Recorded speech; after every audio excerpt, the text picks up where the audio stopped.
Welcome to Waiting on the Trade, a comics book club for people who can't keep up with monthly comics. I'm Matt Ledger. I'm Patrick Fitzgerald Fleck.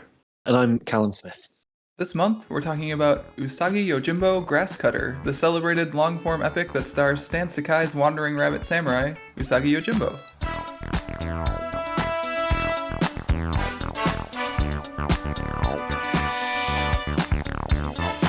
In case you need a refresher, Grasscutter is the culmination of 11 years of Usagi Yojimbo comics, tying many pre-existing story threads together within a struggle for the titular Grasscutter, an epic sort of legend. The secret conspiracy of 8 believe that if they are able to retrieve Grasscutter, they can restore the Japanese emperor to his throne. Of course, things don't go smoothly as Usagi ends up retrieving the sword, but to keep it, he must hold off both the conspiracy's foot soldiers and the mysterious demon samurai known as J. Jay.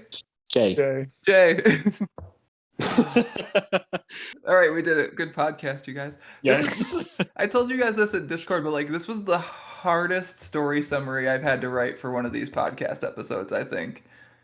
Yeah. Because I think this might be the longest story we've read for the podcast so far. That's interesting. And there's a lot going on as well. Yeah, this is only the main through line. This is disregarding 8 other characters in the book. Plus the prologues, which we'll talk about. To get the summary to a 5-sentence summary, I had to cut 3/4 of the book's content, and it's still the longest summary we've written. So, but anyways, before we get into that, Cal, welcome back to the podcast. Hello. Yes, thank you very much for having me back. I am massively excited to talk about this book. I was just throwing my hands in the air as I said that, but I've continued to forget that podcasting is an audio medium, isn't it? So we just want everyone to kind of think of that Elmo on a cake with the flames behind him meme, right? Yes. Kind of picturing that. Yeah. Good. Put that in the show notes, please. Well, the show notes don't have links in them right now because we're trying out this new condensed format. So see how we go. Okay. I'm getting lazy, aka. It makes it so we get 2 of these out a month, man. Yeah, so things are going well in the future today, it sounds like, from our pre-recording discussion. Yes. Everybody's legs are very tired from doing a long run in the morning in the future, so you've got that to look forward to. That's the main defining feature of the day. So, Cal, I told you we're doing kind of the condensed version of Waiting on the Trade still. We're trying it out where each of us brings 2 discussion questions that we want to talk about related to the story. Mm-hmm. Before we do that, I want to make sure to ask you, what made you want to talk about Grasscutter? Okay, yeah. So this is going to be a long answer, I think. Yes. And Pat, get ready. Prologues do we have? I just want to be prepared. I think so. There's a number of different reasons that I ended up picking this because it was quite a difficult decision. There were lots of there's a few different books that I was particularly excited to have the opportunity to talk about. But I ended up going for Grasscutter for a number of different reasons. One of them, I think, is any opportunity that I have to sort of talk about Usagi Yojimbo is one worth taking because I think it is genuinely one of the most remarkable sort of comic series that I've ever come across. And although it's it would be inaccurate to describe it as a sort of a hidden gem or anything, because I think it is incredibly well established. It's been sort of running now in various different forms since 1984, which is absolutely bananas, with exactly the same creative team. Creative team. It's just one person that does everything. Creator, right? Yes, yeah.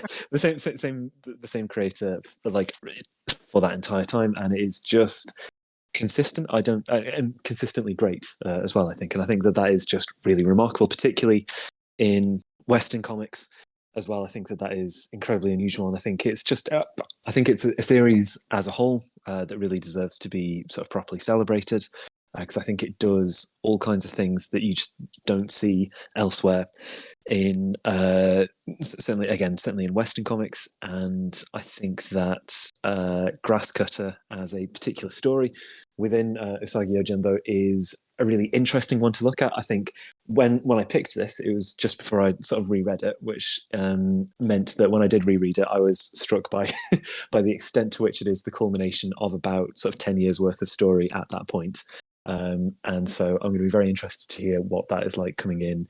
If you haven't, as I did, sort of like read everything preceding up to that point, reading about sort of, I don't know, sort of like 15 years worth of comics, or like, sorry, yeah, well, depending on where you start the count, sort of 12 or 15 years worth of comics up until this point, and like a huge amount of that is like drawn together in this story. But it was the first Usagi Yojimbo story to win an Eisner Award, and I think it is sort of broadly recognized as like one of the most, I don't know, sort of like exciting, I don't know, sort of inventive and sort of like format pushing stories like to that point in the run as well. So I thought it was an interesting one to pick, but it is just a series in general that I am just massively excited to think about and then to talk about as well. So that's why I picked Grasscutter. So you called it, or almost called it, a hidden gem, and to me that reminded me of the fact that like this was one of those books that Wizard Magazine was always like, hey, you stupid superhero comic only reader, why aren't you reading this? Like every other month, I swear to God, they're like, you should be reading Usagi Yojimbo. So like that's kind of I have read a little bit of the beginning stuff because I found it actually at an Airbnb we stayed at once.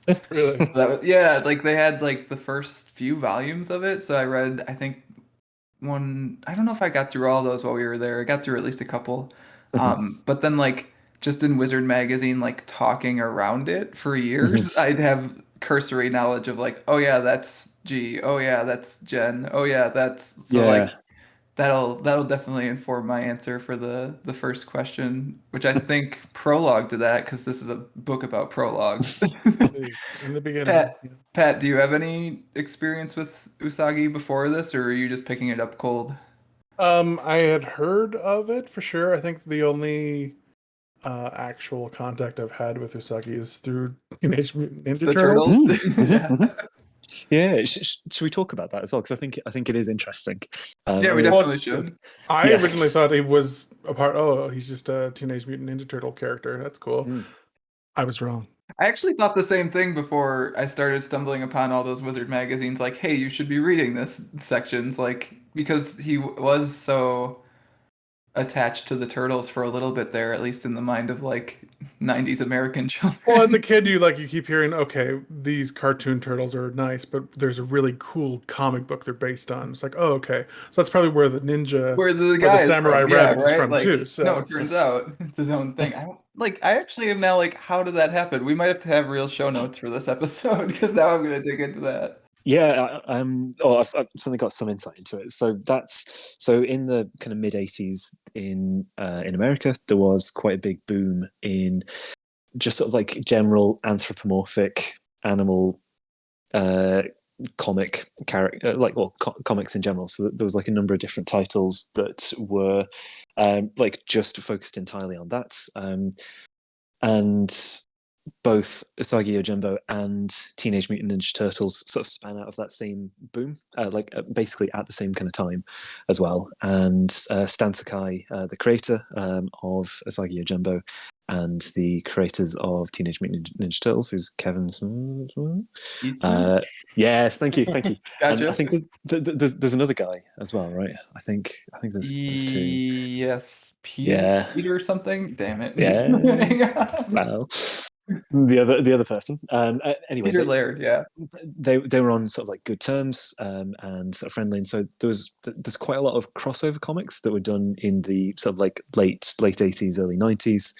With either Teenage Mutant Ninja Turtles turning up in Usagi Yojimbo comics, or vice versa, and then I think that then led to Usagi appearing in basically almost every iteration of Teenage Mutant Ninja Turtles cartoons, sort of going forward as well. So I think it's probably the place where a huge amount of people get their first exposure to him.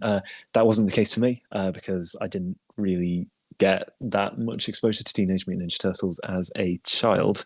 But I think maybe similarly to Matt, or in a parallel to Matt, I think I first started hearing about Usagi Yojimbo on Comics Alliance, which was a good comics sort of like journalism criticism website that ran in sort of like the mid 2010s or like early 2010s to mid 2010s, and they were always sort of banging the drum for it.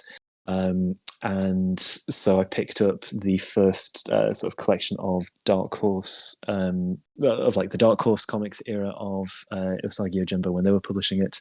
And the first sort of like story in their first collection of that is a crossover between Usagi and Teenage Mutant Ninja Turtles, which is quite a weird, jarring way to start.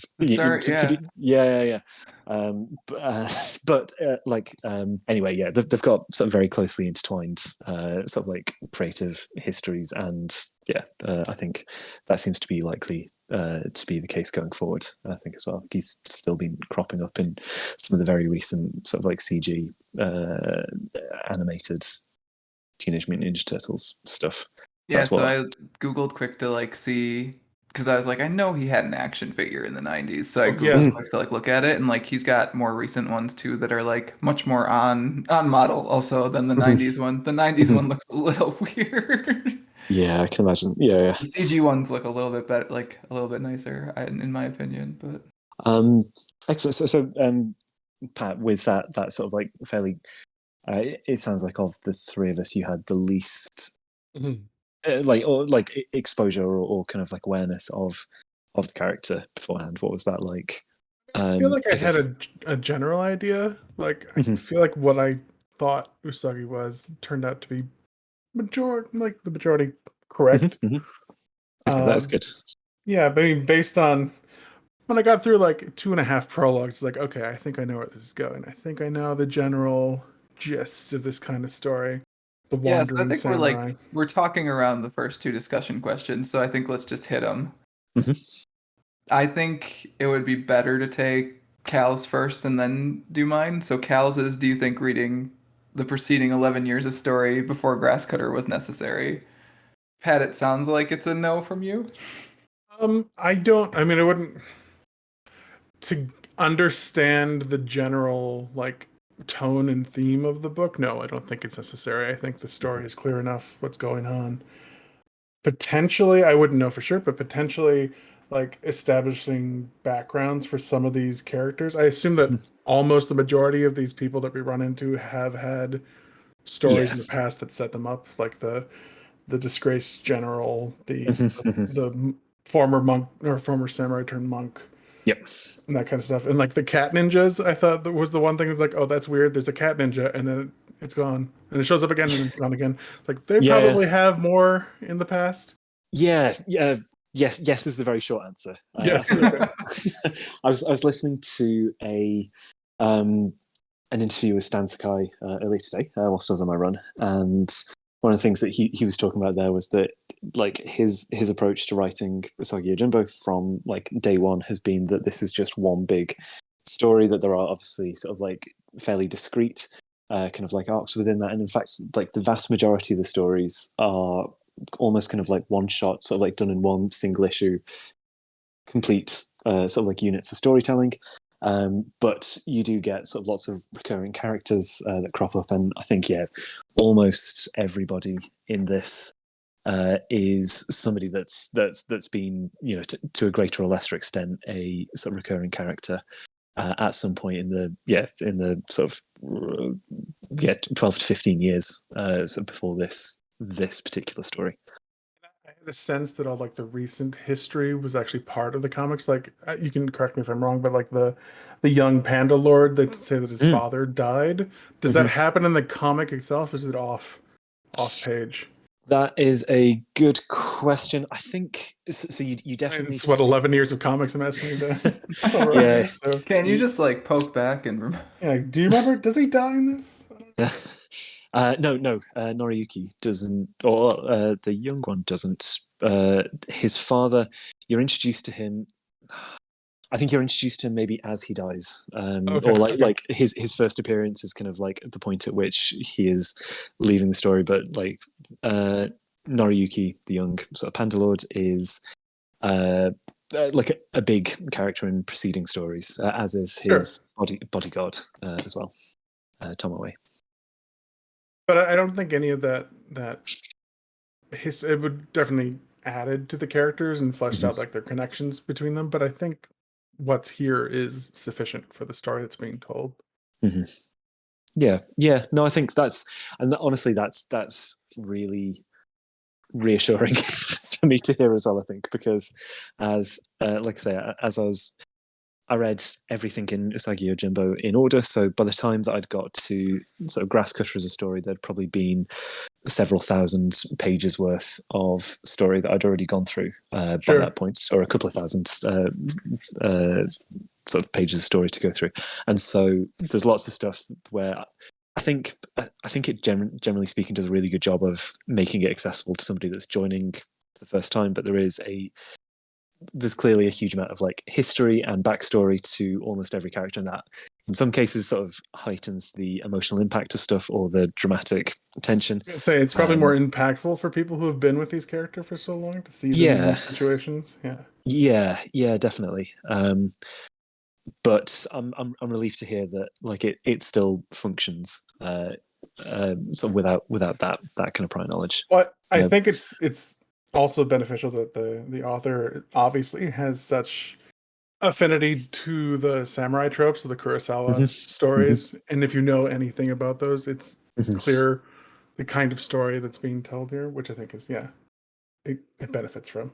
What about you, Matt? What do you feel? No, I was just letting you guys talk. The only I think additional point I want to make is I think Sakai does a really good job of doing the thing monthly comics used to be really good at and aren't as much anymore, where you put exposition in the captions or the dialogues without it feeling like exposition. Like there's a bit specifically where Usagi calls Jen bounty hunter instead of Jen, and like at the start of one of the issues, and like that's clearly on purpose, right? So you like know what like, hey, this is what this Rhino guy's deal is.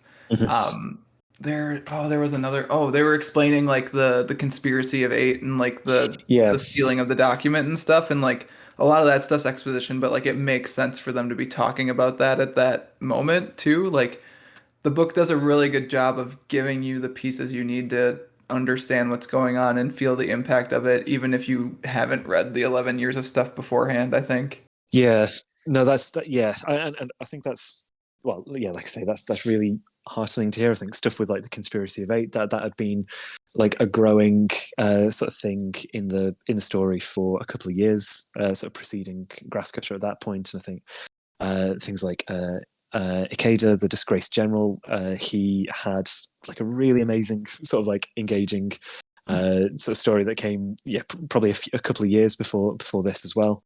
So that's actually like the one thing I think that when I was flipping through it again yesterday kind of missed for me is like the cliffhanger ending of chapter 4 is Ikeda turning his face towards the camera, and the first time I read it was like, that dude sure does have a mustache. It's like I don't understand how I'm supposed to feel about this. But I kind of like understanding that he had shown up before and that you as a reader, like you, Cal, as a reader, would know like, oh shit, this guy hates this panda boy. And like when I was rereading this a couple of weeks for the first time a couple of weeks ago, I'd forgotten. I'd sort of been going back through like from the start again. So when I got to, but I'd completely forgotten that Ikeda, the disgraced general, is in Grasscutter. And when it got to that point in this Is moment, that when you settled on your question? Oh well, partly yeah. I did start to think, oh no, what if none of this means anything without that? But also, if you have sort of like been on that journey sort of through the book, that is an astonishing cliffhanger. Like that is very exciting because it was like I don't know, he's a very interesting, exciting character who, just absolutely fucking hates the guts of the sort of the young, sort of vulnerable lord that you've got some degree of emotional investment in. Again, whether or not you've read all of the preceding stories. And like even while that cliffhanger I don't think worked for me as a reader not having read it before, I think Ikeda as a character from that point on really worked, and I like really enjoyed reading about him and his struggle of like, hey, this is the son of the lord I was trying to overthrow, but it's not the same guy, and my life has also changed, and like I can't murder him in front of my family because I like him being able to like live with my family. Turns out. So like that, like his arc overall works, and I think that speaks more to it than like one failed like shock panel at the end of a chapter, right? Like, I kind of want to ask you the reverse question before we get away from this one, and I think you sort of answered it, but like as someone who has been reading 11 years of Usagi Yojimbo, like, is it more of like a heightened feeling? Because like Usagi mentions Oh like, yeah, oh, I have I have a bad time against spearmen, and like that's clearly just yes, setting up the fight against G like later on. Like, but like I've never seen him fight G before, and you have, so like how does that all pay off for you in this? Because there's so many different threads, right? Like as we talked about in the intro, like there's the yeah. action stuff, there's the political stuff, there's Mhm. the like there's the characters we don't really actually get to spend that much time with. Like Inazuma, I feel like I still don't actually know Mm, that much about, honestly, yeah. coming out of the story. Oh, Inazuma, amazing character. I'm pleased to be able to clarify that one for you. She is she's really good. But I think in terms of what it's like, if you have gone through the kind of preceding stuff, I mean, like absolutely amazing. I think it is genuinely one of the most sort of exhilarating uh, bits of Usagi Yojimbo, which is like as I was saying earlier, just a freakishly consistently good uh, comic all the time. But this is just like a really heightened version of that, and I think part of that is, as I was saying before, frequently in Usagi Yojimbo, you have sort of like just standalone issues that tell a complete story, but you often have this sort of recurring characters sort of cropping up in those. Often it's just Usagi sort of going about his own business. Sometimes you just follow another character, but like he'll frequently sort of interact with the same sort of with a lot of the people in this book, but they're usually sort of separated. So this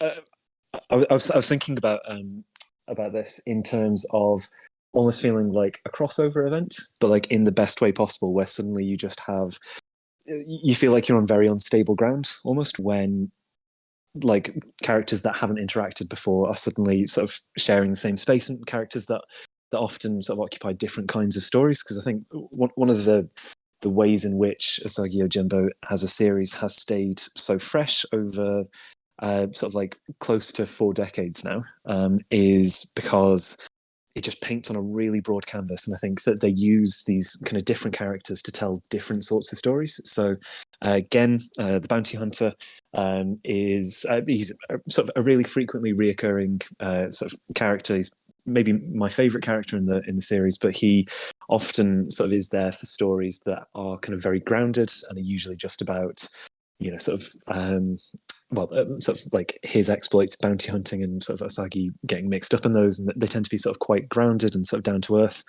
And so suddenly, when you have him interacting with Jay, Yeah, who he's like is fighting a demon samurai in this yeah, one. exactly, yeah, and you feel really off balance, and you suddenly have no idea like how is Gen gonna sort of like fit into that, or even sort of how is he gonna get out of it, and so I think that plays off really well.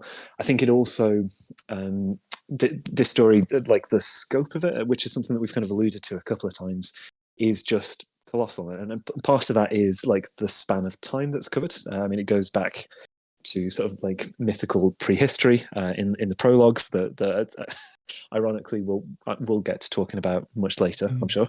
But it also like it's the scope of like characters, because there are whole sort of plot strands that are all interwoven, but like lots of characters that never meet, although their actions are affecting one another sort of throughout the whole story. So the whole plotline with the disgraced general and Tomoe and Noriyuki, they don't interact whatsoever with Gen, Usagi, Inazuma, Jay, like barely with the Conspiracy of Eight, but it's all part of like this one big, sort of shake up that's happening to all of the characters at once, all centered around this one sword, whether they know it or not.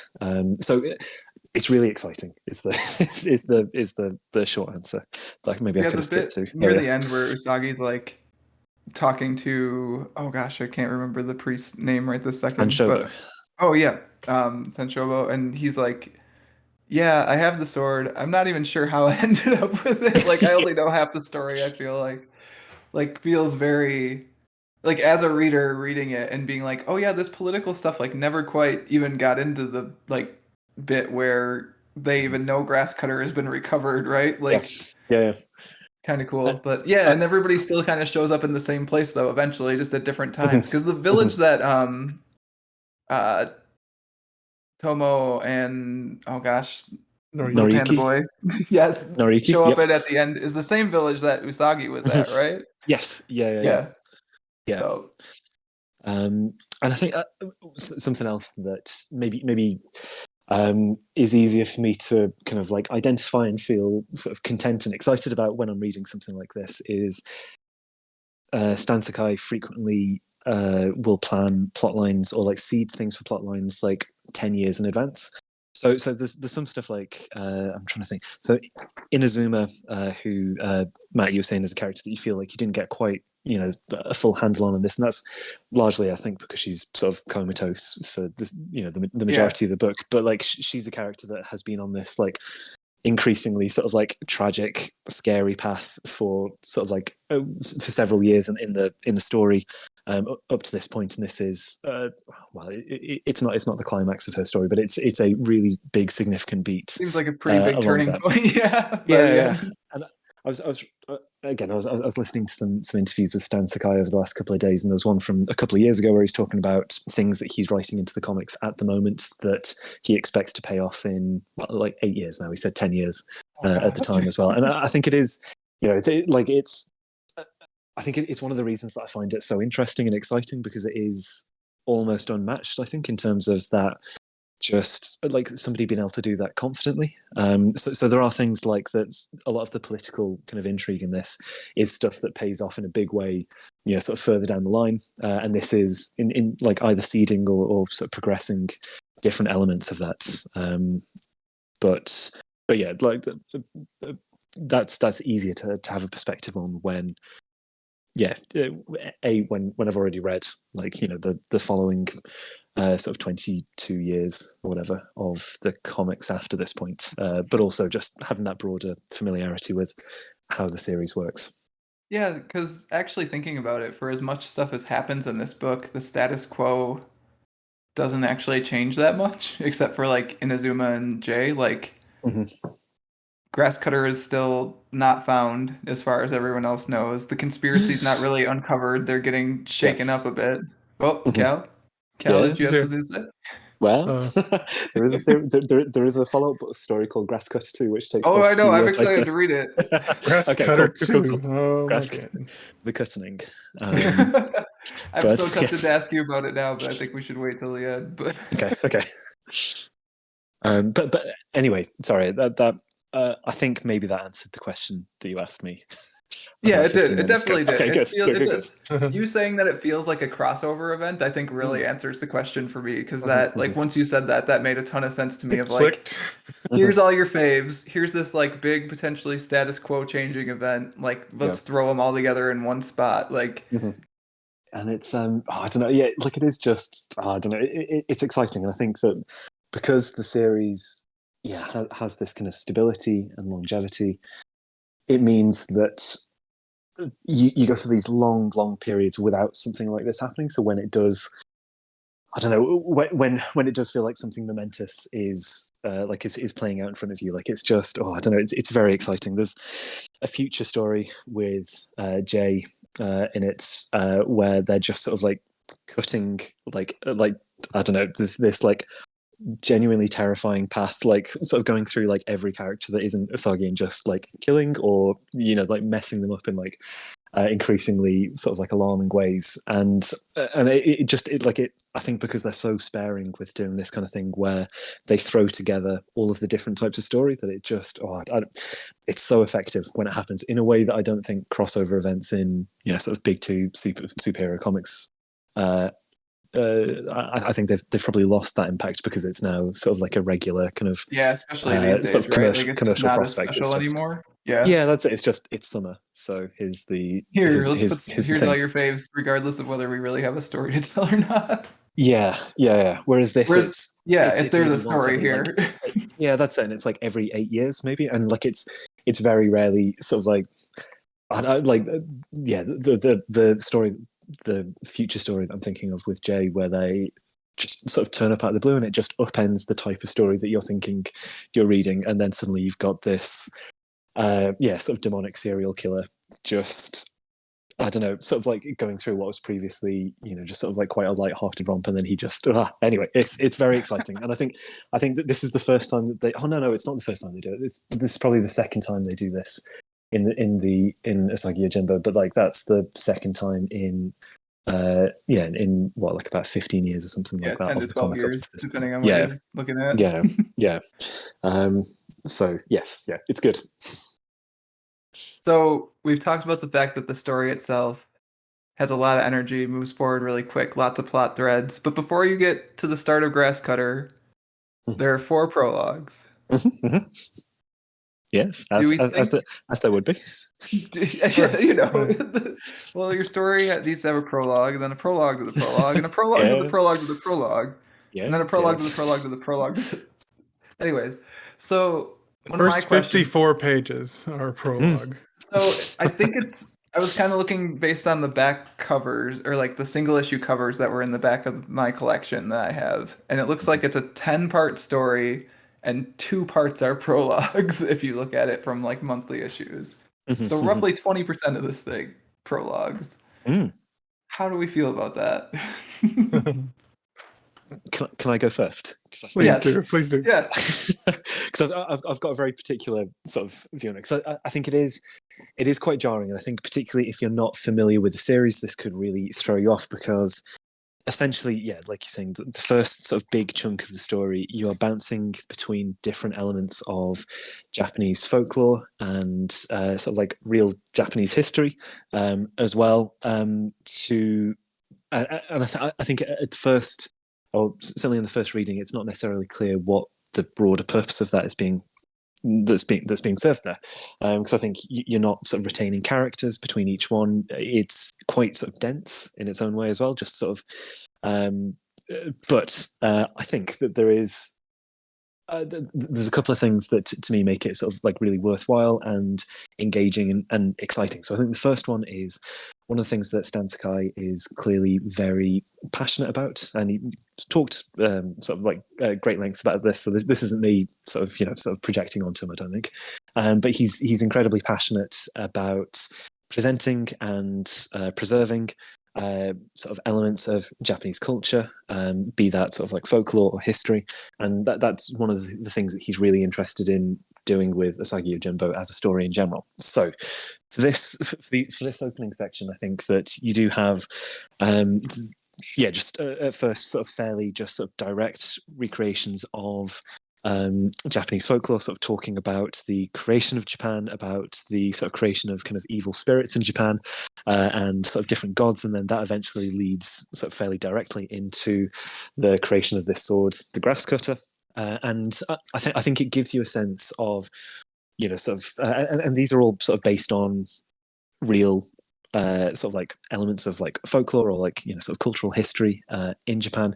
The Grasscutter sword is still an incredibly significant sort of like artifact in Japan. It's sort of in the possession of the current emperor, but it is not allowed to be viewed or looked at. But it's still like one of the symbols of kind of like legitimacy and like authority in modern Japan.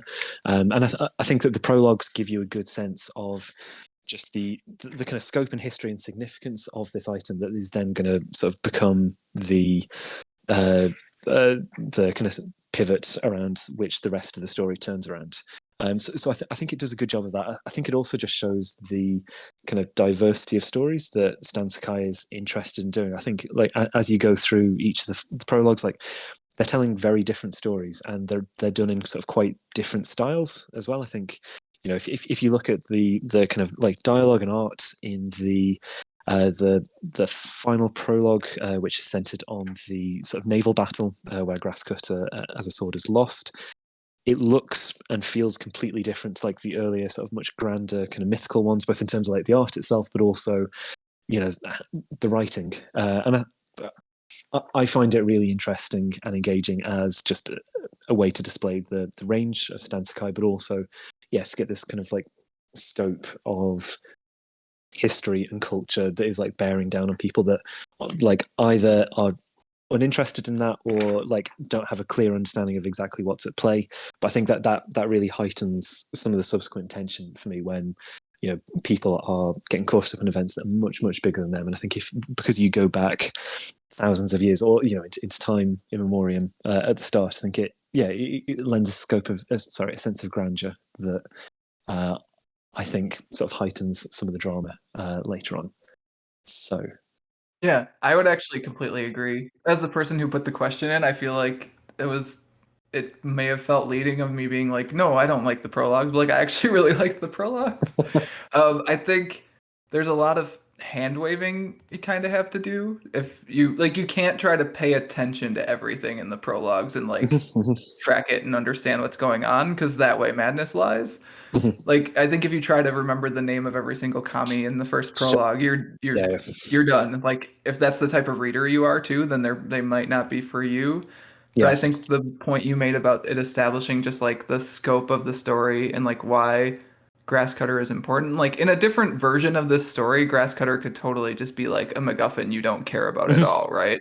But we've spent 50 pages learning like why Grasscutter is actually important and like worthwhile and like is a legitimate object that this many people in this country would care about. And it also makes the following story feel like it's part of this it makes the following story feel like it's part of the legend, right? Like, and that makes that's it really feel that interesting. much bigger.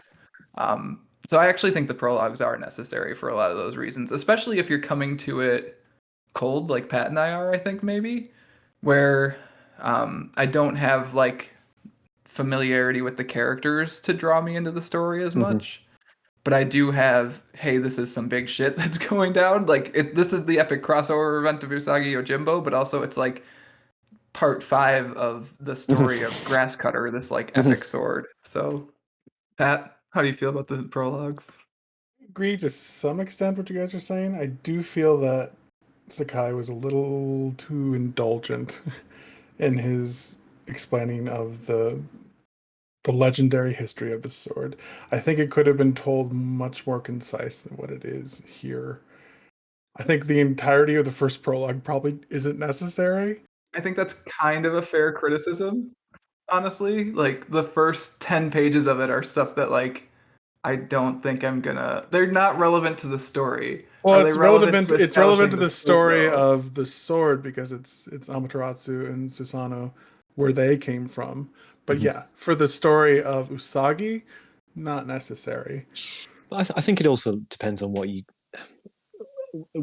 we consider the aim of them to be, because I think it like some of it I think is Stan Sakai is interested in this stuff, and maybe Pat this like I think either this is indulgent, sort of like as you suggested, or it's just this is what he cares about, this is what he wants, this is something that he thinks is worthwhile sort of getting across, and it's a place to do that then serves the broader context. But I think like I can see like the prologue was one of the bits that I was most worried about when I was doing my reread, because it felt like it would be incredibly easy to bounce off it, because it doesn't. Well, I mean, it doesn't directly influence the events of the rest It's of the story. interesting stories, and I have heard like Orochi and Susanoo. I've heard that one before. I've played Okami, the video game about Amaterasu, that goes through that story sort of. And this Grasscutter is actually in that game too, which I thought was pretty cool. But yeah, I mean, like I guess the detail to which he goes into the past of Grasscutter is probably where it loses me. Like the battle where the sword is lost to the sea, I feel like it could have been cut back a little bit, because it's important history and folklore of Japan, and I think it's an interesting thing to read, but I wasn't necessarily reading this for that, I guess. I was going into this with the understanding that it felt more educational to me than it did entertainment. And so I was sort of disconnecting from it because of that. I definitely get that. And like it is hard to show up for this book that says Usagi Yojimbo on the cover, and the You don't actual see him. Usagi Yojimbo story doesn't start until page 56 or 57, and he still doesn't show up for a while, right? Like yeah. You pick up with Jay first, I think, right? yeah, Jay and yeah, Inazuma. Jay I is think murdering that like band of lords in the yes, mountain pass. So just yeah, Jay like things. I think part of the reason I wanted to ask the question is I thought I kind of thought you, Pat, if it was going to be one of the three of us, would have the criticisms of the prologue that I think are definitely like they merit it a little bit of like some of the battle stuff is a bit drawn out, but at the same time, like you get to see Stan Sakai draw this giant battle. That's kind of No, cool. it's really it's well done. It's very well done, but it's clear that Sakai, for these prologues, was more interested in conveying the history and the gravity of Japan than necessarily telling the story of Usagi's encounter with the sword. I think you could convey the history of the sword more concisely. I think that is something that could have been done, but obviously Sakai made the choice to spend 50 plus pages telling you, no, this is a big deal. This sword is the real thing. Which See, and I think that kind of does, and we're kind of Pat. Did you decide whether you want to do your history folklore question? Because I think we are dovetailing into it right now. Why not? We go into it. Yeah. We're dovetailing. So yeah, one of my questions is whether or not the inclusion of Japanese folklore and history into this story is a benefit or a detriment to it. And I mean, I would think I'm sort of split. I think the fact that it does follow Japanese history gives it weight, whereas it's not just a silly comic book about a samurai rabbit. It's actually, no, these things are actually historically something similar happened in Japan. So, but at the same time, these prologues. Pat, I can't believe that every book that I've brought here, you've always been banging on, asking for a map, saying that you want a map in the book. Where is my map? Every book that I bring, and this time I bring a book with 2 maps. I'm looking at them right now. This is very true. Touche. In the prologues. But I think you've articulated a lot of the things that I was as I was rereading it. I was like, oh, is this going to be how this reads? Like if you're coming in cold to the story, is an unusual start. Cal, I did bounce off the prologue once. Like I read the first 2 pages and I was like, okay, I'm just gonna have to read through it and like understand that I don't need to know all this and keep going. And like once I got into that mindset, I was good. But I did come in and bounce off it a couple times. Yeah, and I think that's entirely legitimate, and I think that particularly because it is such an unusual start to a book, and I think that is sort of paid off further in. But I think it is that doesn't surprise me, and it doesn't seem sort of illegitimate at all.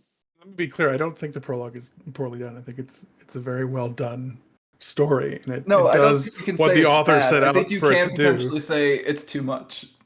Yes, I do think it could have been cut back, but at the same time, I feel like Sakai would feel like that's doing a disservice to the history of his nation. So, like, what are you gonna do?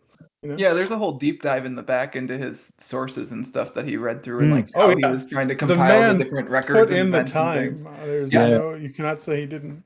There's a later story in Usagi Yojimbo that I love, and I think about it quite a lot because it's like probably about a third of it is just going through the process for making soy sauce and the different types of soy sauce, and then there's like a murder mystery or something that takes place in like somebody's making a soy sauce, but like that bit's really stuck with me, and I think there's something really interesting about using sort of action adventure comics as a platform to also just do this kind of I think you said it felt sort of slightly educational earlier, Pat, and I think that is absolutely the intention, but I think that's just really interesting. Like I for one would love it if I opened up a Spider-Man book and as he was like swinging across a bridge, he was like, wow, maybe I should go and talk to somebody that is an architect or like worked at the like works at the Museum of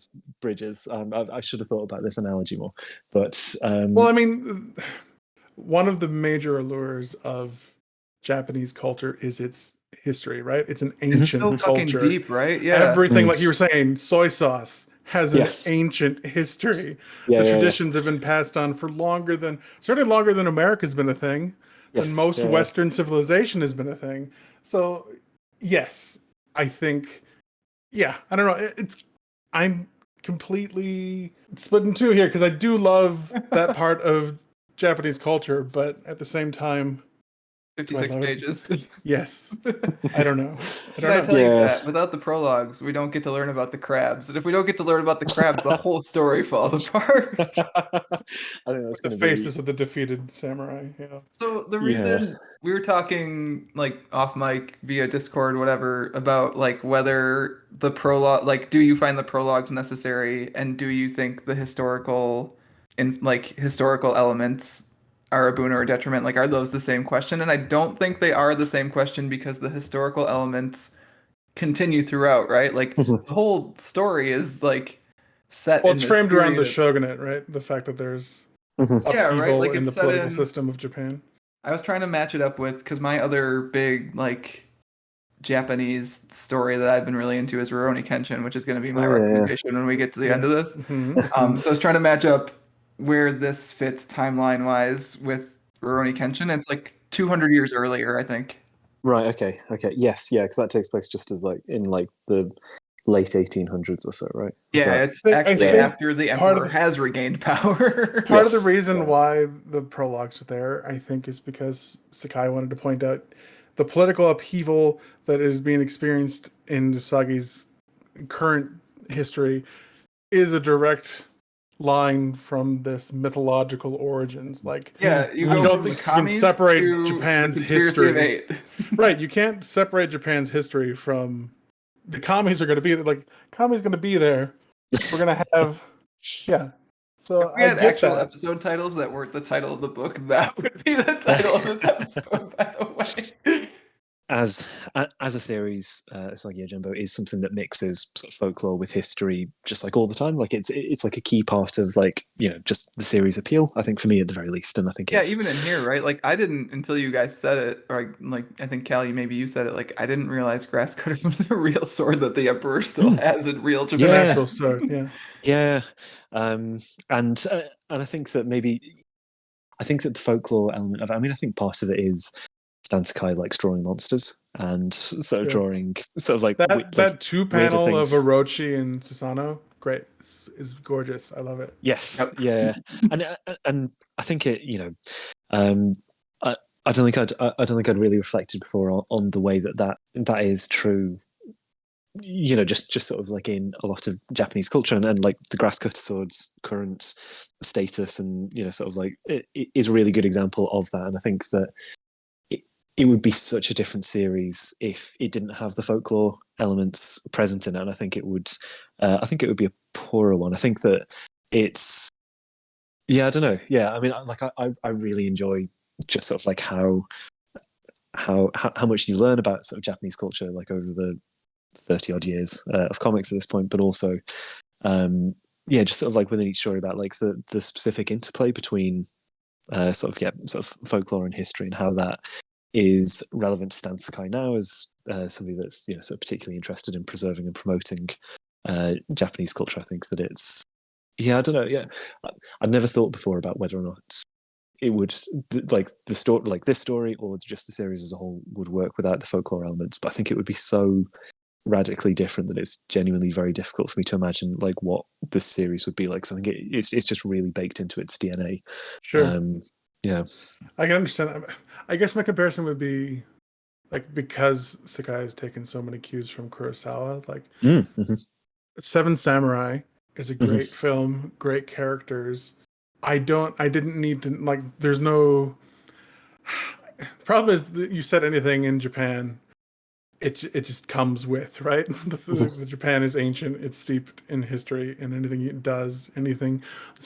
Samurai themselves are a result of, so it's hard to divorce the two. But like Seven Samurai doesn't tell you the origin of Japan kind of thing before you get into. No, but then that was made for a Japanese audience. Sure, true. And like so thinking about it, even reading the back matter where Sakai was discussing like, okay, this history says it's this way and this history says it's this way, like where do you even draw the line between history and folklore, especially in a culture like Japan, of like how much of it feels like it's just history because that's the way it was written in the first place. Like the crabs, right? Like I keep coming back to these crabs because like the crabs are named the way they are because they have the faces of fallen soldiers, and like that's a historical fact. Like that's like so like that's not even folklore. Have you looked at pictures of them? They are I haven't incredibly actually. bizarre. Okay, well, I mean, Matt, you got to bring back the show notes. You've got I to. had like I didn't get as deep into researching this one as I had hoped for. Like I don't think there's a way to tease one out from the other, especially for Sakai himself.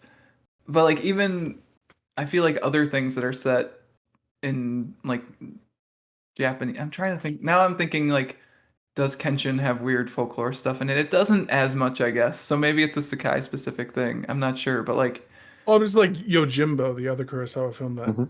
that Usagi Yojimbo gets its name from. Like it's Mhm. just a story. It's a story of corrupt crime bosses, right? And a bodyguard trying to protect a family. Mhm. When it boils down, but I guess I don't know. I keep going back to the fact that if it's set in Japan, like just Japan comes with this just baked in. So I don't know. I don't know where I stand anymore. I don't know. and to me it feels very much like we've talked about the two flavors of sci-fi kind of, right? Where there's sci-fi where it's the real world, but it goes like one element further. Mm. And there's sci-fi where you make up an entire different world. And like Mm. for a lot of people that have come on this podcast with us, the one that works is our world with like extra elements. And that's kind of what this is, except it's magic instead of science fiction stuff, or like Mm. folklore instead of science fiction stuff. How dare you? Are you using Dune against me, Matt? Is that what you just Not did? using Dune Is that what you just did? No, I was actually thinking about our barrier discussion with Kat, where we were talking. I think that's where we got really deep into like the two flavors of sci-fi, because Kat will always bounce off of like, "Hey, here's this entirely new world like of Mhm. sci-fi bullshit, and you've got to learn what an arrow spanner is before you can go any further." But she really loves stuff where it's like, "Here's real world, but now these characters have been brought to a spaceship," like that sort of thing. And that's kind of what this feels like too, where it's like real world, except people are animals, animals are dinosaurs, and also there's crabs that have people faces, but those are actually historically accurate. Yeah, and I guess maybe this will go into your question because yeah, there's a strange juxtaposition of super serious history folklore that is adhered to and followed and is shaping the rest of the story, but it's about these cartoon animals. I go you one better at this, Pat. Sure. This is a book about politics. This is a politics book. Like there's swords and stuff, but at the end of the day, this book is about people trying to overthrow government. Mm. And it's a cartoon rhino in it.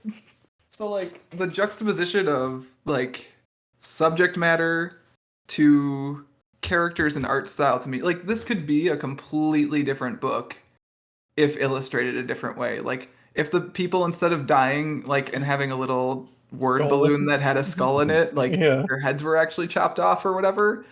Like this could be like a thriller, dark, whatever, gritty nonsense book, and instead it is what it is, and I think that's worth examining because I'm trying to figure out like whether like is there a world where the dark version is better? I don't think so, honestly. Dark version being human. Oh, just like the quote characters? unquote realistic one, right? Like even if you keep all the folklore elements and stuff, this could easily be written and illustrated in a style that it's not as cartoony and like the violence is more violent and like the people are not as I guess like are more realistic looking. Like it could be a completely different book in tone while having the same exact plot, I feel like. If that makes Do you sense. know, is this comic written for a Western audience? Is it written in English? Yes, yeah. So Okay. Stan Sakai is third generation Asian American. Grew up in Hawaii.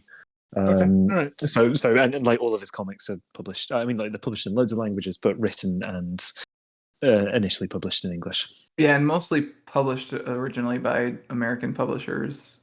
Yes. IDW, right? Yeah. Is the Currently, yeah, it's That's been the a current bunch of one. them. Yeah. Oh, okay. Okay.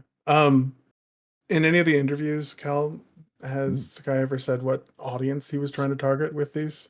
comics? So yes, yeah, he talks about this quite a lot, and so and I think this is because the question comes up in interviews sort of relatively frequently. Why use anthropomorphic animals?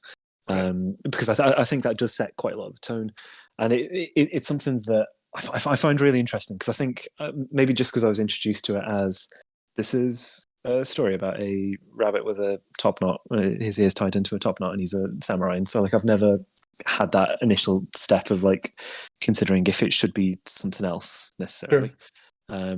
But I think that yeah, it's really frequent question. I think that it's interesting as well because like doing some research for this, like I was reading like a lot of stuff from like big, sort of like heavyweights and sort of like the comics industry or comics criticism, sort of talking about their love for this series, and almost all of those had a brief description of how each person had to like wrestle with and overcome their initial resistance to the anthropomorphic animals and like feeling as though it was a book exclusively for children. And I think that this is, despite being like really incredibly violent at different points, like sometimes when you see the aftermath of like a scene where Jay has sort of been killing people, and you see just like stuff that if these were not anthropomorphic animals, it would be significantly more disturbing. It would be shocking, right? Like the first sequence in the actual story is just Jay murdering a bunch of people. There's a lot of death and murder in this comic book. Yeah, so I think you would lose some of that. I think that Stan Sakai has said that like he initially conceived of the characters of Usagi as a human, and in my continuing quest for show notes to come back, I've just posted a picture I just saw that into actually, the the picture. So I hope anybody that's listening to this is able to see this as well. But like he did initially sort of conceive of the character as being human, but then was just sort of like playing around, drew him as a rabbit, and he was like, oh, that's more fun, and then just went with that. So like there wasn't like a huge kind of like sort of tortured, thought out process necessarily to sort of starting making it about or like starring exclusively anthropomorphic animals. But something that I read when I was sort of doing some research on this was something that Will Eisner had written about Usagi Yojimbo. One of the things that he suggested was.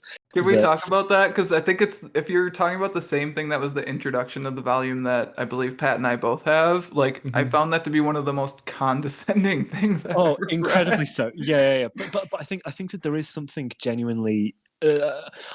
I don't think that it was a good piece overall, particularly because the first half of it was him just saying, I never thought that comics could be different outside of America. And then I went to it turns out comics are actually very popular and very diverse. Like, Sakai has done it in the American style. It's just like, A, he isn't American. B, fuck off. Yeah. I mean, listen, we can all tell Will Eisner to fuck off. We've all read Old Spirits, Issues of the Spirit, which are absolutely no good in 2021.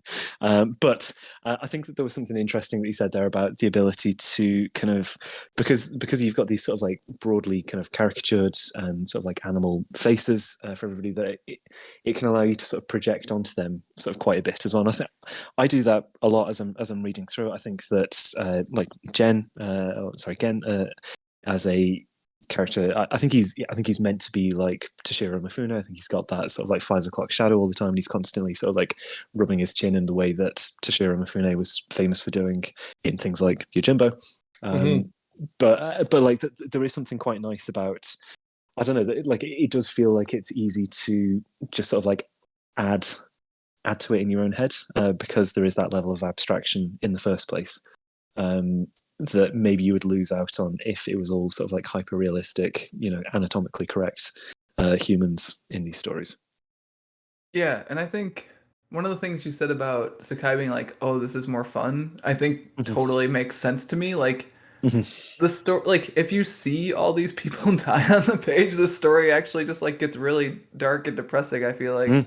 Whereas like this, it feels kind of more like the folklore tales that he seems really interested in, I think, because all the characters are animals and the violence is presented the way it is, and like death is presented the way it is too. Like it's more fairy tale than assassination, which is kind of nice as a reader. And like I think the cartooniness does a couple other things for it.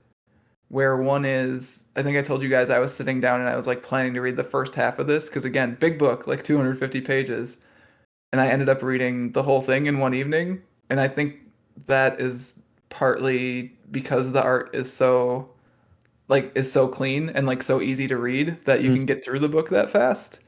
I definitely missed some things like going through it that quickly, but it was like a very enjoyable read and a very speedy read, I think, because of that. And I think, well, it's definitely not a comic for children. You could potentially give it to children, like of a Yeah, certain age at yeah, least. Whereas if it was the other way around and like was realistic, I'm not sure I'd feel as comfortable doing that.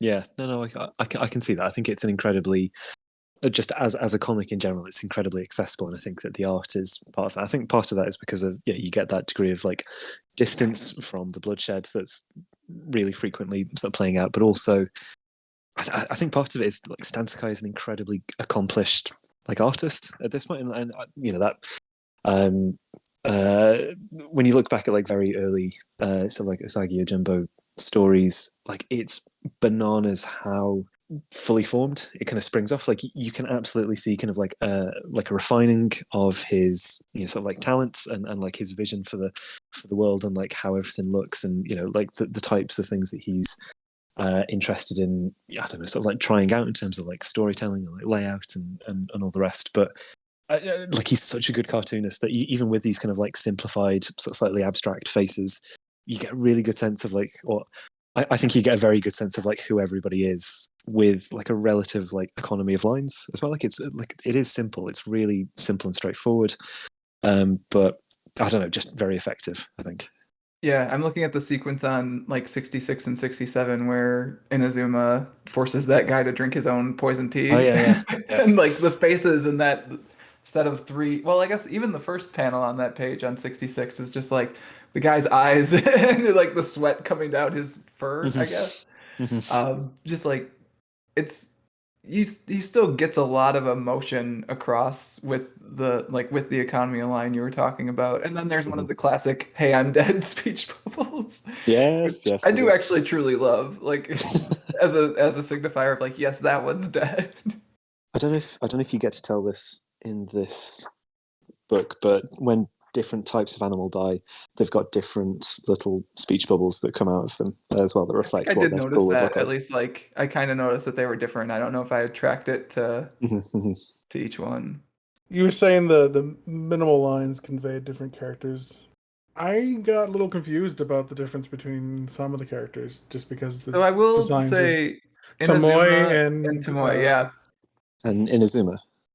Yeah, correct. except like once I I was figured out their hair was different, I Mm. got it, but it took me a little bit. right. Yeah, that was my problem because very, very similar in design. At some point, he's drawing Tomoe from the back, and I could be Imazuma, could be. And the fact that it jumps from Imazu's story to Tomoe a couple times threw me into, oh, wait, who are we with this time? Oh, wait, okay, there it is. Her bangs are split in two. That's Tomoe. Sweet. That makes perfect sense, and I think the fact that it's in black and white as well, like the most recently since it's started being published by IDW, it's colorized, sort of like in full for the first time, which is interesting after decades of black and white stuff. But it does also help sidestep some of those issues where just coloring will signify things that you can't necessarily get across in black and white. I was wondering about that actually, because I think I had heard that IDW was doing them in color, and that feels like kind of a different book to me. And I wonder even like because I don't because I was reading the credits at the back and it said Sakai was a letterer on some other stuff, but like has he done other color work in the past outside of covers? I guess I would assume. Yeah, I mean, there's been a handful of like Usagi Yojimbo stories that have been coloured over the years, but it's usually sort of special events or like just like one-shot issues that. One-offs and stuff. Yeah, exactly. Yeah, so I think I mean I don't know about his broader experience. I know he's done a lot more lettering on other stuff, but I think the majority of his work has been black and white, as far as I'm aware. Yeah, I would be curious to read one of those in color and see how it compares to this, because I actually liked that it was in black and white. I mean, A, it kind of makes it feel like an old school samurai movie, like you were talking about, Pat. And B, I think it like sometimes stuff that's in black and white is just easier to read because there's less thing like elements to process on the page too. Although it does lead to some of the stuff Pat was talking about, where it can be hard to ID some stuff. Yeah. I don't know, just with the anthropomorphic characters and everything, I think the cartoon skews younger. Like I would say 10 to 13 is probably the ideal demographic for this. Yeah, I think anywhere from there upwards sounds about right to me. I think there are occasionally like incredibly dark and sort of like disturbing stories, often ones that've got Jay in them, but not exclusively. Sure. But I think even then, yeah, you tend to see the aftermath of his violence as opposed to the enacting of it itself. So I think that probably does broaden out that accessibility. Yeah, and usually it's not like people with a bunch of gaping wounds. It's people with just like shell-shocked faces, which are just which are also very scary, but not the same thing. Like not the same category. I guess we're on the topic of Jay, Pat.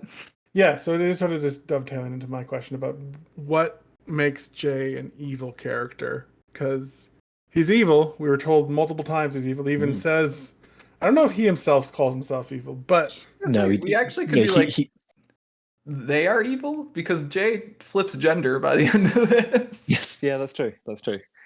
And I found it interesting reading up on him that Jay is inspired from. Okay, Matt, if you were going to be polite to this character, what would you call him? If I was going to be polite to him? Yes, you're in Japan. This man comes up to you and you're being polite. What do you call him? The answer is Jay-san. Now, Matt, what does the name Jay-san trigger in you knowing what this character is? Oh gosh, you're just making me think of the question Rain, is actually. Jason Voorhees. He's based off of Jason Voorhees. Oh, okay. See, I haven't seen those movies. Oh, okay. I'm sorry, but yeah, I found that very enlightening and pretty funny too. That he used that as a. That's a great gag, actually. I think it's all the better because they never make anything of it in the comic. Like it's the type of thing that I'm sure would have been very obvious if you're reading it, in the late '80s when Jay makes his first appearance. I feel that would have been something that would have been much easier to put together, but it is a very funny, very silly pun. That I really enjoy. Feel like you just Batman 66 me like real good. Like this bird sitting upside down in a tree with a 15 pound. No. You'll be polite to Jay. You call him Jason. I was really interested by your question about was it whether or like what makes it was what makes Jay an evil character. Yeah, why is Jay an evil? Yeah, why is he an evil character? So just before I get into that, just to cross the streams a little bit with the Sandman sort of episodes that you're doing at the moment. Are we challenging the assumption of the question? I've never sort of wished that there was an opportunity, like a capacity to just like dial into a podcast that you're listening to, more than the absolute nonsense that I heard about whether or not, like, defending Desire, the most like horrific character. Oh no! in that Never story. mind. You're with Matt. You can't say anything more.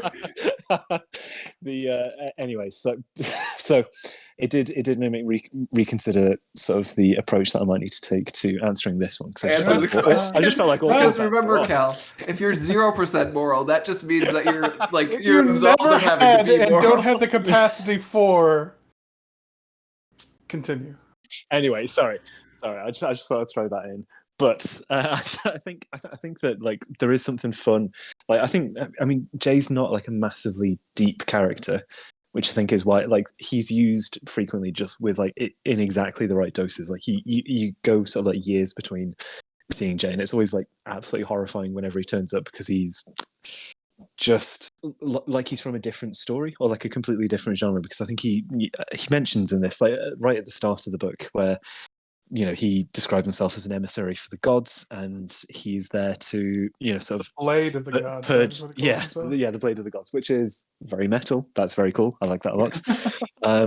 But he's sort of fixated on the idea of like purging evil from the world, or what he perceives to be evil from the world. And I can't remember off the top of my head like to what extent you get this you get this in this story in particular, but he has a particular bizarre fixation on Usagi as well, and is convinced that sort of Usagi being alive is the thing, like specifically Usagi being alive is the thing that stands between him and being able to ascend to godhood.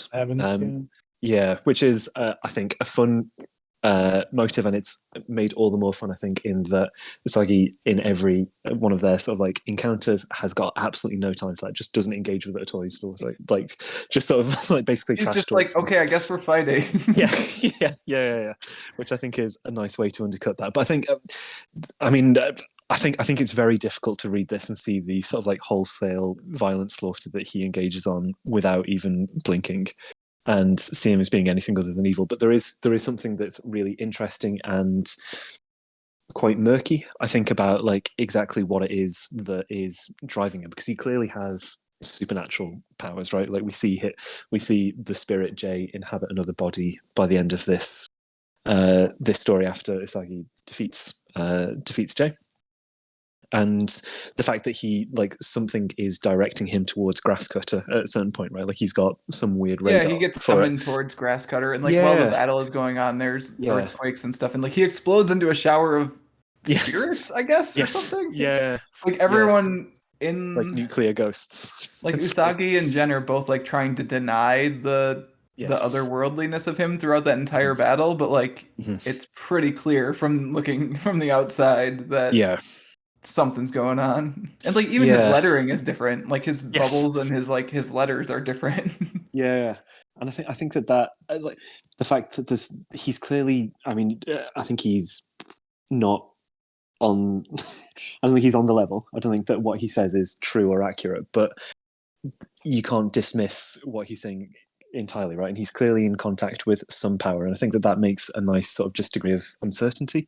And I'm certainly willing to believe that he believes what he's saying, and I'm certainly willing to believe that something is up, even if it's not what he says. So like you saying he feels like a character out of a different story, I don't think is quite accurate, but he does feel like he's like the end boss of a manga, whereas like Jen is someone you'd fight in volume 2, right? So to see those two like mix it up, you were talking about earlier how like you go into that battle and you're like, oh my god, how is Jen gonna get out of this? And I kind of felt the same exact way, honestly, of like this dude's just like tried to beat up ruffians and bring in bounties, and this is a literal demon samurai.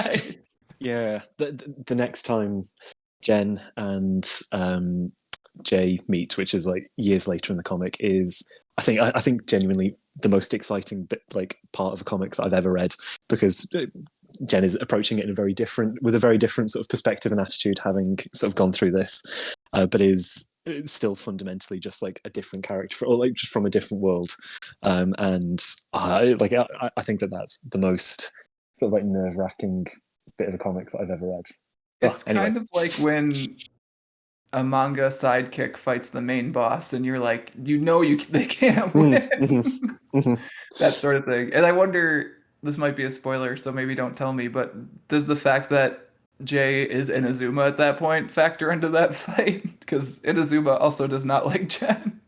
Yeah, and something that's been established in like years of comic before this point is that Inazuma is the absolute best swordsperson in the story, right? She outclasses everybody else sort of quite easily. Like Jen only escapes their first, or like gets through their first fight through pure dumb luck. And so that's an added I don't know, just sort of dimension to Jay going forward, that they are suddenly have access to, I don't know, the muscle memory of sort of the greatest swords. They're not only magic, they're the best swords person in Japan. Yeah, exactly. Nice. So have any of us actually answered the question of whether he's evil or not? Whether they're evil or not? Well, it was about what makes them evil. And I think it's probably the things they do, which is kill everybody that they see apart from one little girl. What if they all deserve it though, Cal? My point is that everyone kills everyone. There's so much killing in this. Usagi kills lots of people. Jen kills lots of people. Tomoe kills lots of people. People are dying left and right. So why is the deaths that Jay caused, why is that inherently evil when the other ones aren't? It's because they're scared when they die? Is that evil? I think the fact that he laughs as he sucks their souls out through his profaned spear is part of it.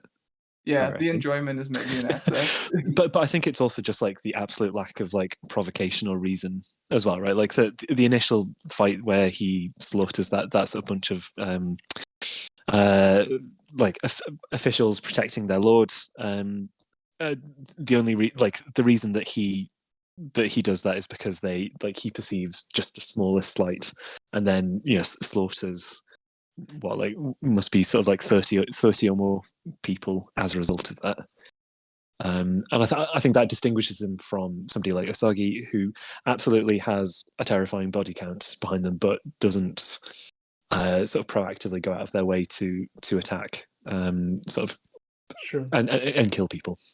I think it's interesting they throw in the character Jen too, because he's a bounty hunter who kills for money, but Yeah. he is never once depicted as evil. Yeah, I think. Yeah, that's interesting.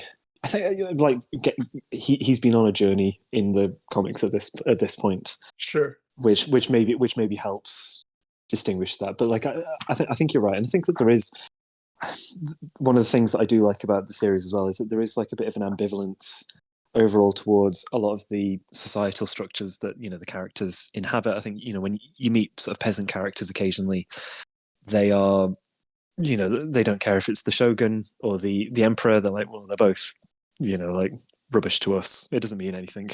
Like our lives mean nothing to them. And I think that you do get a sense that the system that everybody's caught up in, whether it be sort of like samurais, their lords, or even sort of like bounty hunters, they're not. Nobody's sort of fully clean, I think.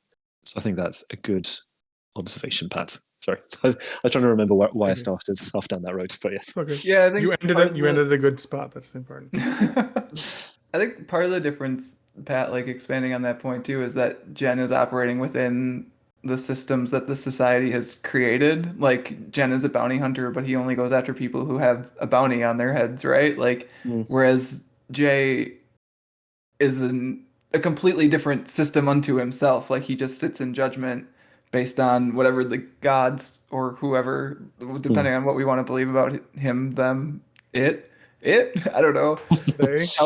tell him. So I think that's kind of why. See, I don't actually like. I don't know if I would go with Jay is evil as the assumption of my questioning. Well, it's an assumption because we're told repeatedly that he is. By people who are looking at it from a perspective other than his. I think looking at it from Jay's perspective, the Jedi are evil. No, looking at it from Jay's perspective, he's killing people the gods are telling him to kill. The fact that I think the thing that makes him evil to us as a reader more than anything is this like fixation he has with Usagi, because like we know Usagi's legit. Like we know Usagi's a good guy, or at least we think he is. So for him to be so fixated on killing, so to me, Jay is very much like Venom, like Spider-Man's Venom. They have pointy teeth, so. Well, no, like okay, so scary face. No, actually, like in look and in like morals and outlook and like character dynamics, both of it. Like you can see it, right, you guys? Yeah, like, no, I can't. Okay, because like I just Venom, took a page with pointy teeth, so I just wanted to make that point quickly. No, I agree. So Venom's whole deal is like hates Spider-Man, otherwise wants to protect innocence. So like it's kind of the same of like hates Usagi, otherwise wants to protect innocence, and like I wonder if they're gonna have their story soon where Jay figures out that Usagi's an innocent, because that happened to Spider-Man and Venom. Because turns out they wanted them to stop fighting so Venom could sell comic books and be in his own series. Does which I'm Jay very... ever possess Usagi? We gotta know right now. Does Usagi get a black uniform? Yeah. So symbiote costume? Do you want me to tell you? There is a future story where you explore what that would mean. I think that's maybe the best way that I can put that. Does he have a cool like black samurai robes? I can't remember that off the top of my head. I remember, like it is a cool weird design for a rabbit possessed by by Jay. I think something that we should note as well whilst we're talking about Jay is the only reason that he's defeated at the end is because he is rushing to save the innocent Kiko. Yes, Yeah, he would have killed both of them Fallen Tree. otherwise. Oh yeah. He would have absolutely Easily. just gone through them like warm butter. Like I think each time in the series to date where Usagi had sort of like managed to get away from Jay, it had almost entirely been luck each time, and that extends to this encounter as well. I think look, and him having the strength of will to be able to stab him with Grasscutter whilst it's like when there was an opening, but yeah, he wouldn't have had that were it not for Jay having some degree of, I don't know, social conscience. Morality. Yeah. Originally asked this question because from the actions of the characters in this volume, because I haven't read anything else, Jay's actions aren't more evil than He doesn't really anyone stand else. out, right? Like, as Like far there's as, lots like, of death being dealt left and right, and there are like a couple instances where Jay's is over the top and probably unnecessary, but Mhm. I mean, at the end when he transfers to Inumi's body and slaughters all the monks, that's not great. It's not great. Oh yeah. He But does up kill until 30 that point, monks. up until that I point, forgot about that one. But whatever Jay had done was, I would say his body count is probably less than our main protagonist. and at least like is internally consistent, right? Like there's so many like backstabbings and betrayals throughout this story, like from the prologues on forward, and like Jay's not gonna backstab or betray you. He will stab you in the face in the front, though. Yeah, right. So like, I had a problem with him being labeled evil. Like, yeah, he's got a scary face. He scares people. That doesn't make you evil. Okay. Cannot believe that you're going to try and rehabilitate. Jason Voorhees is innocent. Yeah. Innocent. But no, I mean, I think that there is absolutely meant to be that degree of just slight uncertainty about how you're meant to feel about him. I mean, I think you're meant to feel scared of him, without a doubt. And he's constantly targeting people that we like, but there is. I think you should always feel, and I think the book intends you to feel on slightly unsteady ground if you're trying to make any really straight declarative statement about Jay, because there's just something twisty and weird about everything that he does that just resists that sort of like really linear interpretation, I think. Yeah, I think that look on Usagi's face at the end where he's talking about like where is the body sells a lot of how we're supposed to feel about Jay. Yeah. Yeah, I'm very like, this is definitely a book where I'm gonna go pick up other volumes at some point, because like I've been meaning to anyways, and this was just a good prompt to finally get into it.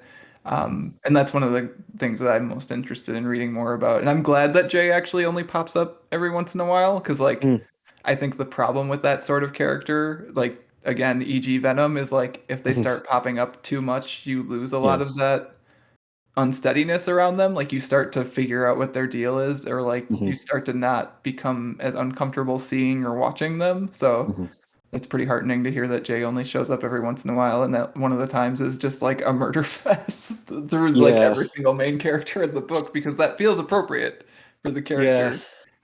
There's, and I think this is something that's quite interesting in this book as well, because ordinarily you've got throughout the series, as I was saying earlier, Usagi is just paired up with like one of his supporting cast, maybe two at the very, very most, but usually just like one or two at a time. And because we've got a reasonably high degree of confidence that he's going to make it through a story because his name is on the book, I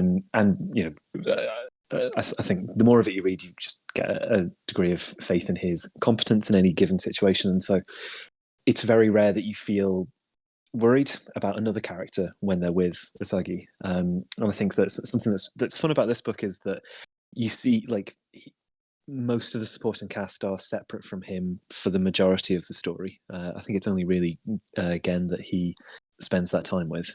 But like in the future story, basically Usagi is tied up with other stuff, and Jay is just sort of working his way, intentionally or not, through the supporting cast when they're separated from Usagi, and it's just I don't know, it's such an exciting, tense story where it feels like all bets are off. I like it a lot. It feels like it would be another crossover level event style of excitement. Yeah, and it's just the stuff with like the format, and I think that there's a lot of stuff to say just about like the craft of this book as well. But like I mean, in this future book, it's got some of the most sort of like exciting kind of like fight scenes that I've seen. But I think you get that in this one as well. Like like when you get to the final kind of confrontation with Jay, like everything is opening up to these like big panels that really sell the, I don't know, just like the intensity and the significance of what it means for Usagi and Jay to be fighting. And I think yeah, by the time that you get to that final splash panel of sort of weird ghosts exploding from Jay's body after he's been stabbed, like just from like a craft point of view, I think it's really good at selling the, I don't know, the significance of having been able to even sort of temporarily defeat him. Yeah, I think the final pages of that fight are definitely some of the best fight scene pages in the book, especially because you can tell Usagi's like really messed up. Like one of his eyes is just like bruised over, closed. Like his other eye, he's just like is also blackened. It looks like they're charging at each other, and then you kind of know it's serious when the pages start going to less and less panels because there are a lot of panels on most pages in this book. So for the story to kind of like slow down and hit those moments, and then yeah, that final splash page of Jay just yelling and like something clearly like extra normal happening, like Yes. paranormal. Yeah, I think we're on our final question now, which is one of yours, Cal. Oh yeah. Okay, cool. I'm looking at it right now. Something that I've spoken about quite a lot, I think, through this conversation is one of the things that like I really respond to from the series, and I think one of the things that, if you're reading it in sequence, makes this story in particular just really special and memorable, is the fact that this comic is one big continuous thing by exactly the same creator who has just managed to just like find what he wants to do, and he can do it well, and he's just done it now for sort of like approaching 40 years. And I think that that's quite unusual in Western comics, in particular. But like, I was just wondering if there were other series that you two have enjoyed that have a similar kind of feeling, where you do just get to stay with creators and their work, and they really get to like see things through and like plant seeds, or just really perfect their take on something. So are there any sort of comparable things that you've enjoyed on that basis? Yeah, so I was thinking about it, and like the first one that jumped to mind, just because of like it's one of the longer actual superhero runs that exist now, because superhero runs don't get to go more than like 12 issues these days, right? Like, was Ultimate Spider-Man, which went for forever, but like, as far as does the quality hold up throughout that whole thing in the same way Usagi does, it definitely doesn't. Like, there's a whole middle section of Ultimate Spider-Man where it just kind of like feels stale. So I don't think that even kind of gets in the same bracket. Although, like the first, I'm kind of looking at it on my shelf now. The first like 10 to 12 volumes are good. Drops off for about 8, and then the back half into spoilers, the death of Ultimate Peter Parker, also good. Although the creative team changes then as well, right? Like, isn't that when It you does lose? a little bit, yeah. So it's not Mark Bagley on art once it goes to the second volume. Oh no, actually he drops off, I think, even in the first volume, now that I'm thinking about it. So yeah, it isn't even the same creative team throughout. So it doesn't even qualify. It doesn't meet the criteria of the question. Well, thank you, Matt. But that was your first one. Okay. What's your second one? So that one's out, basically. Like, just walking you through my thought process here is like that one was close, but no. So the second one I thought of actually was Calvin and Hobbes, which I think does qualify. That was the one that I was immediately drawn to. It's like, That's kind of what I thought you would answer too, Pat, is like, That's super interesting. because it's not the same thing where there's ever really like a long form story, right? Like there's no Calvin and Hobbes Grasscutter, although now I really wonder if you there are like references to earlier things, but yeah, it's not anything. Yeah, stuff plays in here and there, but like it's not the same thing. But like as far as craft quality and like artistic vision throughout, like those are all like the same. Like the last Calvin and Hobbes strip, one of the best Calvin and Hobbes strips. So like so I think Calvin and Hobbes is a good answer. And then before I let you expand on that, Pat, the other one that came to mind for me was Bone, because I think that's like an 11-year run. Also Bone black was and going to white be my comic. recommendation if you were going to do recommendations. Oh shit. Pat, stealing all your stuff. He's just stealing everything from me. I'm just gonna sit here. I mean, I've only read Bone like the one time, so I think I'll just let you expand on it at this point, Pat. You can talk about Bone and Calvin and Oh Hobbes no, I if you mean like to. obviously, Bone doesn't have the 4 prologues that Usagi does. I mean, I would say it's comparable in illustration, right, Matt? Like the cartooniness that it conveys serious events is similar. Yeah, so actually, like all three of those, like those series that we're talking around here, are like the same level of like cartooniness to different degrees. Like Usagi Mhm. Yojimbo has much more like shading and work on the page a lot of the times. Although those Calvin and Hobbes, where he's like a private detective or there are dinosaurs and stuff, like those are actually quite complicated and like not. They're still very clean, but they're a very different style than the normal Calvin and Hobbes strips. So Yeah, no, I would like. We never addressed it. We referenced them slightly, but the dinosaurs in this remind me a whole lot of Bones. The rat creatures and Yeah. Bones to those dinosaurs, I can see a direct like, oh, hey, look, similar. Huh. and That's where Bone's I drew similar it. to me in that there are not like one-off stories, but there are side stories, but it's all within like the larger overarching plot of the series, which is a big fantasy nonsense thing. Yes. But at the same time, Phony Bones running gambling stuff out of a bar, and like that's really cool. So it totally makes sense to me that that would be your like your follow-up suggestion, Pat. Yeah, that's definitely got a lot of parallels. I think the thing that felt most similar within comics to me was I don't know if either of you have read Love and Rockets by the Hernandez twins, right? yeah Is that correct? yeah, and it's Or been brothers? running. I'm not sure if they're twins. Shoot. It's been running for, let's see, just as I Literally Google forever. quickly. Oh yeah, like it must be like 40 years or so. Yeah, I was gonna say At 30, this 40 point. might be right. Yeah. Let's see. Oh, actually, tell you what, less. I mean, still a long time, but like 30 years.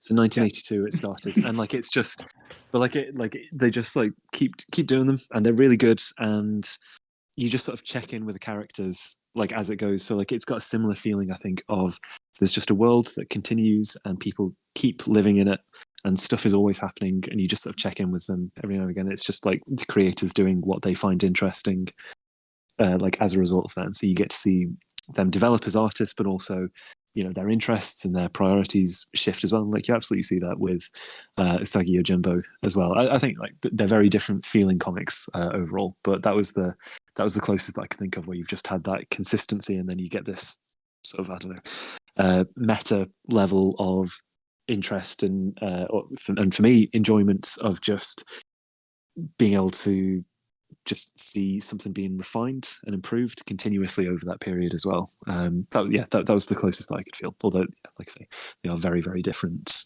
kinds of comics at the same time. No, the only other thing I was thinking of is that, interestingly, the other comparison I could make to comic books is the other manga series that are long running. Yeah. Like the ones that I've read, like Dragon Ball Z, like even Sailor Moon. I mean, One Piece. These things have been going on forever, and who knows? Maybe Yeah. they'll just go on until the end of time. One Piece is actually the thing that I was going to recommend in the Yeah, in the I end get to section. steal other people's things. Yeah. Yeah. But because I think I think that there is something similar. I think that it just like it blows, like I'm massively grateful for it, but it blows my mind that Usagi Yojimbo has had the number of comics published that it has consistently over just sort of like multiple decades at this point, because I feel like you like sometimes you see that with manga, but even then they've got like whole creative teams, right, that are working. That's because there's different publication Right. No, schedules. Sakai is on another level. The fact that he does it all by himself. Yeah, but like it's sort of like some of those long running mangas do feel like the same kind. Like that felt like one of the closest things that I could think of. I think.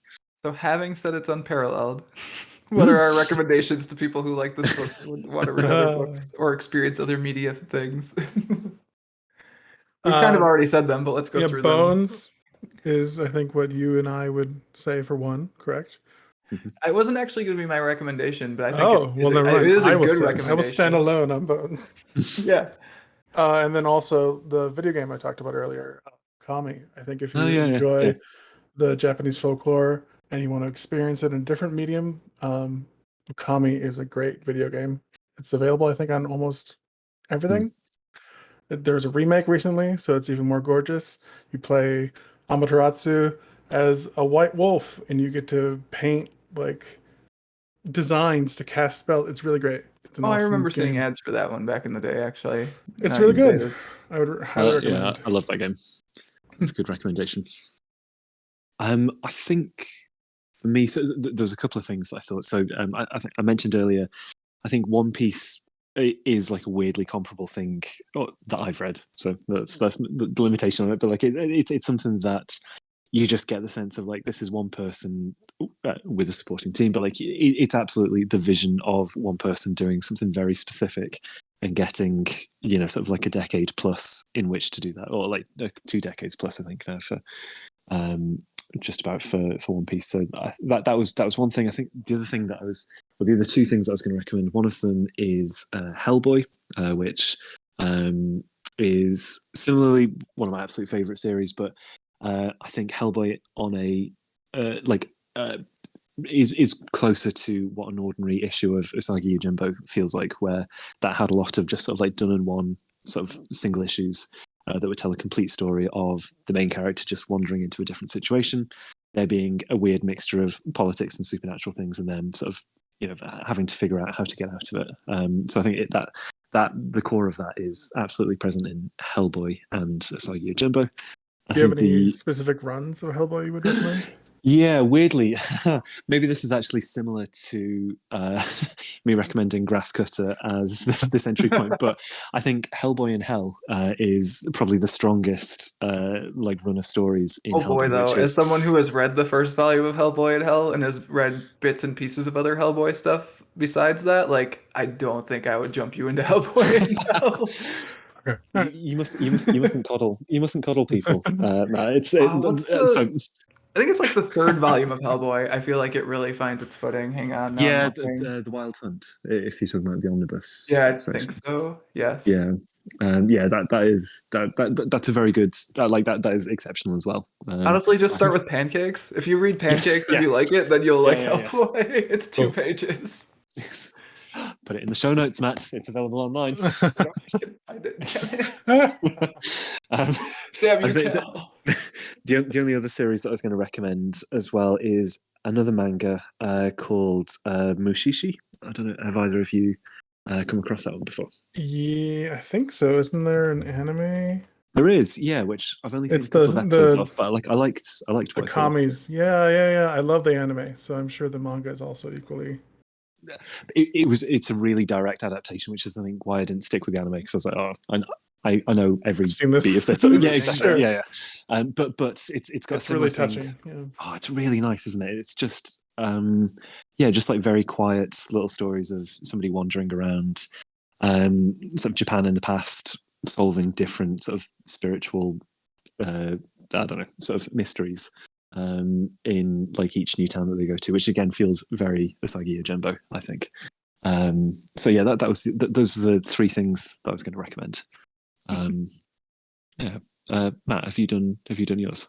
No, I haven't. I would recommend the direct sequel to this story, Rurouni Kenshin. I've actually heard that the creator behind Kenshin may or may not be problematic. Like I've heard whisperings of that on Twitter, so I guess watch out for that. I'm not surprised given that series' depiction of women sometimes. But that also kind of feels true to me as a whole for manga sometimes. Anyways, disregarding some of that stuff, the stuff that really makes me think of it is like Kenshin is a wandering samurai in the same way that Usagi is.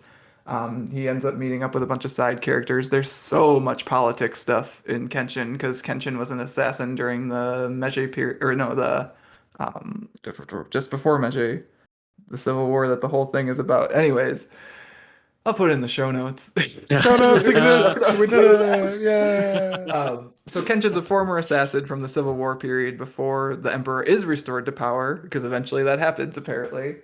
And then from there, he's kind of he's like trying to balance not falling back into his former life as an assassin with having to take care of responsibilities that he has from that time period and like his... Talk about the reverse blade. Yeah, he doesn't actually kill people unless he flips his blade around because he's got a reverse blade. So I forgot about that. yeah, so he mostly just bludgeons people to the point where they would have It's probably better. died. It's Let's better. be real. If you get a battering in the shoulder, you're not gonna die. He just cripples people. It's better. Don't. Fine. It's fine.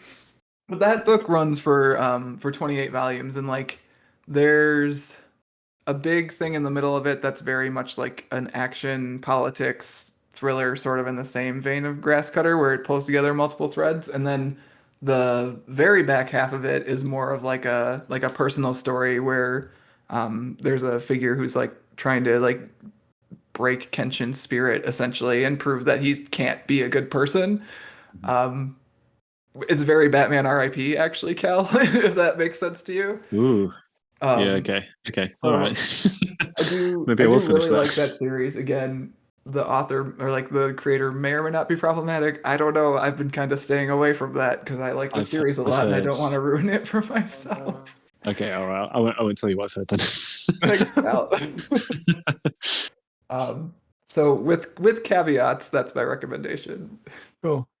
I don't know if it's appropriate or not, but I would say Crouching Tiger, Hidden Dragon. It is Chinese, not Japanese, but I got similar feels of warriors, traditional culture, seeped in Yeah. history. And everyone fighting over a magical sword. Magical sword, yeah. Ah, that is very good. I love That's a that very film good so thought. much. Yeah. All right, but I think that is going to do it for this month's discussion of Usagi Yojimbo Grasscutter. As always, if you want to get in touch with Pat or myself, you can find us on Twitter as @WattPodcast. You can email us at waitingonthetrade@gmail.com, and you can find even more stuff at mattreadscomics.com. We would also love if you would leave a review of the podcast on your podcasting app of choice. 5 stars is great. Honest reviews are fine too, I guess. No, 5 stars is honest. What are you talking about? Come on. Cal, do you want to be found online, and if so, where? No, do not at me. Yeah, I kind of figured. If you want to add Cal, you could add us, and I will provide the message to him. Cal, really appreciate you coming on and always thanks, picking Cal. great books. Every Thank you so much. time. I really enjoyed that. Bangers. And always like doing enough research that I feel comfortable not having to do my own. It makes it easier. It's like honestly, it's a big part of what I enjoy about this as well. I think like it's nice just to have a reason to think about something that I've just sort of like inhaled at some point, and then I don't know. Yeah, it's nice to have to actually articulate why something means so much to me. Like I really like that. So I'm very grateful for the opportunity to come on. That's really kind of you. Well, there will be more. But next month we have a treat for everyone as we start an epic crossover with the folks of the SJW Comic Book Club podcast. So the first part of that crossover will be next month's episode. But we will see you then.